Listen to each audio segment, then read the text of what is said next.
The politics of population numbers has always been an emotive subject in Kenya. From the fiasco of the 1999 census, you must still be asking yourself, how many are we? How big is my tribe? And why the delay? Is someone doctoring the results?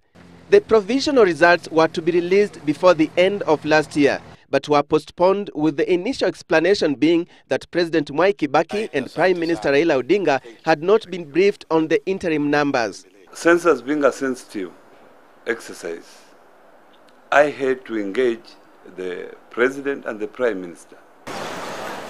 The minister says that the principals felt that the provisional results should reflect the figures in all the 254 districts in the country, yet the census had factored in only 158 districts that had been officially recognized by December 2008.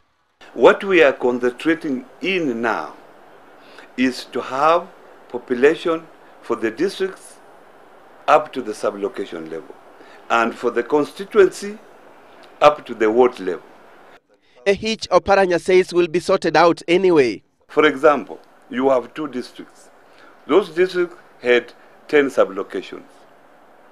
And out of subdivision, one got 6, one got 4. Since we have information up to the sub-location, it's now easier to determine the population of those particular districts using the sub-location population. The other hitch is that there were abnormal figures in some areas, especially in northeastern province.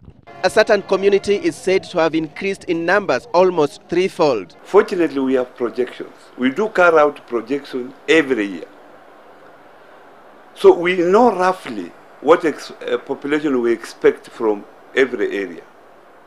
So if we were expecting a figure of 400,000 for a particular area and we find the area is 800, obviously we would suspect the variance here is so big. And in that case, we do what is called post-census exercise. Amid that is speculation that the government was jittery because of concerns that releasing statistics on tribe could fuel ethnic tensions. The minister says that wasn't the case, as it had already been decided that provisional results would not reflect figures on tribe.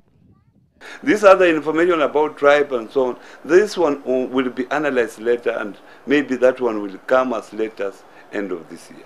In the meantime, certain figures have already leaked. That is common because these figures are being put together by Kenyans.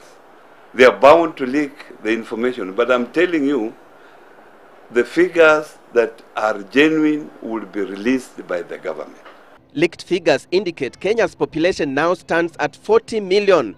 The minister's challenge is to handle fears that the leakages, coupled with the delay, will affect the credibility of the results.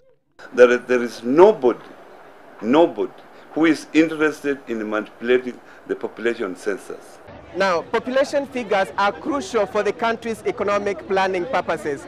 And most significant this time round, they are needed for the review of administrative as well as constituency boundaries as the country gears up for the review of the constitution.